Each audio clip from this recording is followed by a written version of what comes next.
Salut, aranyes! Avui anem a teixir una motxilla. Aquesta introducció és per demanar disculpes perquè el tutorial d'avui serà una mica diferent als que faig habitualment. Ahir vaig estar gravant aquest tutorial, fent la motxilla, pas a pas, com sempre, i al principi de la gravació tenia calor, em vaig treure el jersei i resulta que el micro estava enganxat al jersei, no pas a la samarreta, com jo em pensava. Una vegada acabat el vídeo, quan el vaig comprovar, resulta que s'havia gravat tot sense veu. Clar, un tutorial sense veu no té massa sentit. Llavors, avui el torno a gravar, tinc la motxilla acabada, per tant no l'aniré fent el temps que la vaig explicant, però no passa res. Jo intentaré buscar la solució més adient perquè s'entengui tot perfectament, perquè es pugui seguir el tutorial amb molta facilitat i espero que així sigui. Si no, si teniu cap dubte o cap dificultat o cap pregunta, doncs m'ho podeu fer arribar a través dels comentaris. Doncs, dit això, em sap greu, però anem a començar. Doncs bé, aquí tenim la motxilla. Aquesta és la motxilla que anem a fer. Per poder fer aquesta motxilla, el que necessitem és tenir una sèrie de quadradets grani, tants segons la mida que vulguem de la nostra motxilla, suficients per fer el davant i el darrere. Jo el darrere l'he fet amb un super quadrat grani. També es pot fer així. Es poden fer els dos cantons igual o un de cada. Jo la part del darrere l'he fet tota amb un sol quadrat. L'únic que sí que s'ha de tenir en compte és que el quadrat aquest gran tingui la mateixa mida que la suma dels quadrats o que els quadrats petits una vegada units. D'acord? Quan ja tenim tots els quadrats acabats, el que hem de fer és unir-los. Jo he fet servir la cadeneta aquesta d'unió, que la teniu explicada en el vídeo 3, i us vaig dir que era de les vàries o de les diverses que us vaig proposar, aquesta és la que aguanta, té més resistència. En una motxilla de vegades hi posem molt de pes i per tant és bo que les costures aguantin bé el pes.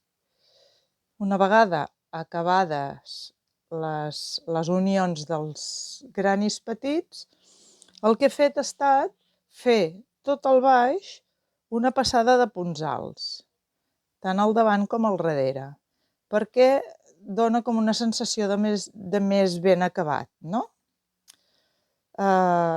És una passada optativa, però que jo la recomano per aquest motiu, no? Dona aquest acabat més professional.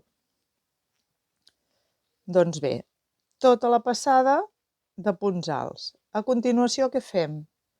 Unir els laterals i el baix també amb el punt de cadeneta. Ho podeu fer amb el punt que vulgueu. Jo us recomano aquest, però si n'hi ha un altre que el preferiu, doncs veieu que queda així molt polidet i és molt, molt fort.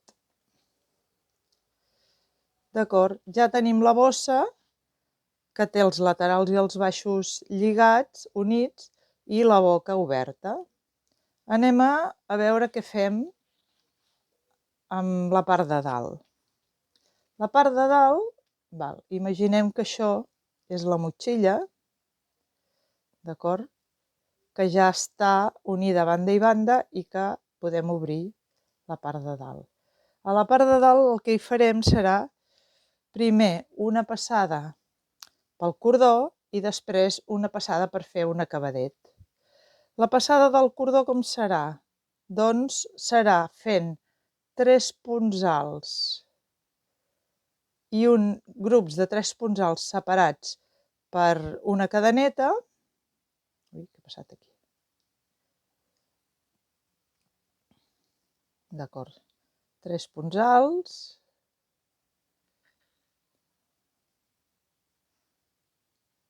Separats per una cadeneta, intentant que coincideixin amb els punts alts de sota. Si no, tampoc no passa res. Una altra vegada, els 3 punts alts,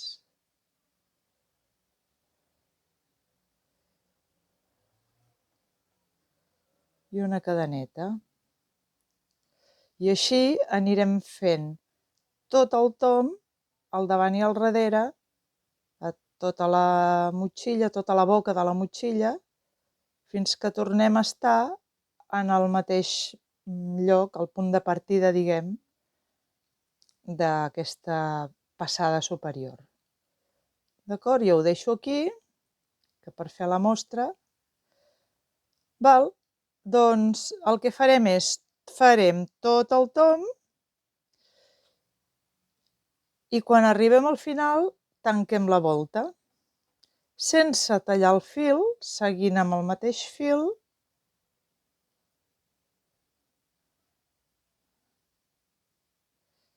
d'acord.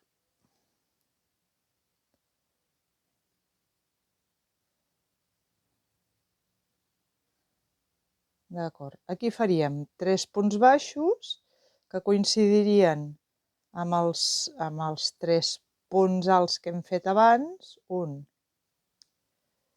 2 i 3, i a l'espai de la cadeneta hi faríem un punt deslliçat, 3 cadenetes en l'aire i un altre punt deslliçat. I ara una altra vegada, 3 punts baixos, si pot ser coincidint amb els de baix, un punt deslliçat, 3 cadenetes en l'aire i un punt deslliçat. Aquestes boletes que ens van quedant, que són per fer així uns acabadets una mica més finets, es diuen picots. Bé, i això és el que seguiríem fent al voltant de tota la motxilla.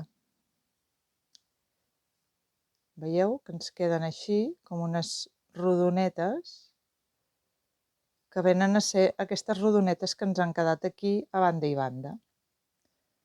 A banda i banda de cada grup de punts alts tenim aquests picots.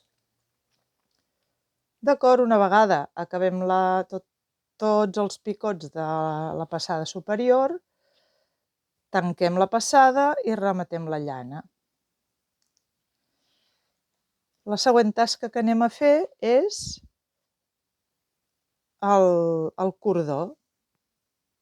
Per fer el cordó hem de calcular, jo aquí he fet 2 cordons d'1,5 metres. Hem de calcular que sigui la suma del lateral multiplicat per 2 i l'ample multiplicat per 2. En el meu cas era una mica més d'1,5 metres. Llavors, per poder fer aquest cordó hem de calcular tot el cordó que necessitem i començar quan ja tenim calculat el cordó necessari, o bé jo us recomano que agafeu, encara que sigui del mateix color, jo l'agafo de diferent color perquè ho veieu, però encara que sigui de diferent, o sigui del mateix color, us recomano que agafeu 2 cabdells, o al principi i al final del cabdell, feu un nus fluixet perquè després l'haurem de desfer, i que teixiu amb aquestes 2, perquè així no hi ha problema de fer curt a l'hora de calcular la distància o els metres necessaris. Què farem? Doncs ara posem el ganxet pel mig i un fil el passem pel damunt i l'altre l'utilitzem per fer una cadeneta. Un pel damunt, l'altre cadeneta. Pel damunt i cadeneta. Pel damunt i cadeneta. Pel damunt i cadeneta. Pel damunt, cadeneta. I així anirem fent fins que tinguem el 1,5 metres o la distància que necessiteu vosaltres, la llargada. Una vegada acabat aquest tram, doncs n'haurem de fer un altre igual. El cordonet ens anirà quedant així, d'acord? doncs ja tenim els 2 cordonets d'1,5 metre de llargada, que és el que necessitàvem, i el que fem serà el següent. A veure.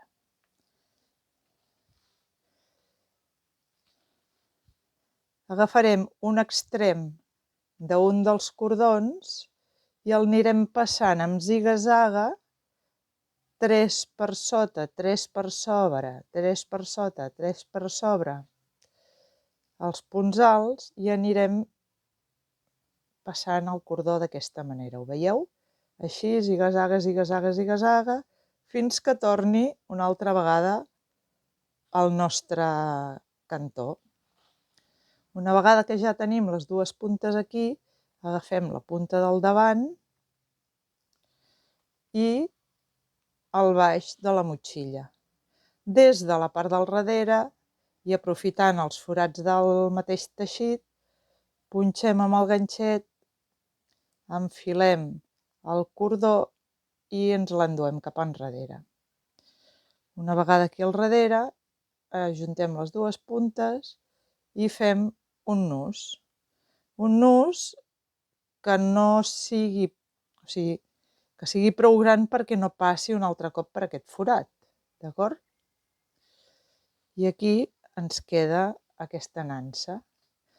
Amb l'altre farem el mateix.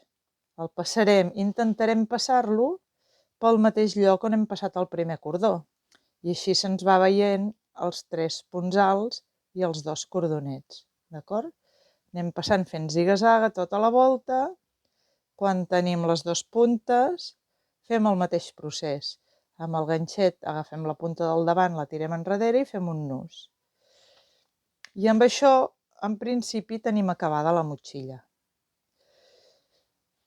Les motxilles, o totes aquelles coses, bosses sobretot, que han de dur pes a dintre, és recomanable fer-les amb cotó.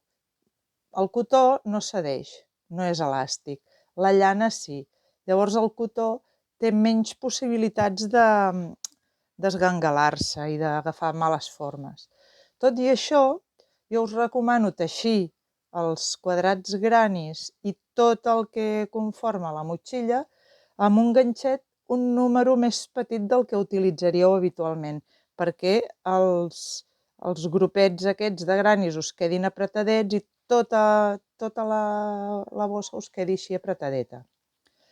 Si veieu que us ha quedat molt fluixa o que els forats us han quedat molt grans i us poden caure coses per aquests foradets, la podeu forrar. No és gaire difícil. Agafeu una bossa que ja tingueu, o si sou manetes, la confeccioneu vosaltres. Amb un tros de roba, confeccioneu una bossa, i si no, una bossa que ja tingueu, la poseu dins, la poseu ben, que quedi ben posadeta, ben aplanada, i cosiu les vores aquí sota dels tres punts alts que ens agafen els cordonets. No ho cosiu pel mig perquè si no després ja no podreu fer córrer els cordons. Sempre per sota, fins aquí. I aquesta bossa doncs us servirà perquè no us caiguin les coses pels forats i també per contenir una mica que no s'esgangali el teixit. D'acord? Doncs espero que hagueu pogut seguir bé tot el tutorial. Em sap greu per l'accident que vaig tenir, però crec que l'explicació ha quedat prou clara i ja ho sabeu. Qualsevol problema m'ho feu saber a través dels comentaris. Espero que us hagi agradat, que us vinguin moltes ganes de teixir. La podeu fer per regalar o la podeu fer per tenir-la vosaltres a casa, que és una motxilla molt mona. I ens veiem en el proper tutorial. Agraïda que m'escolteu i fins a la propera. Adeu!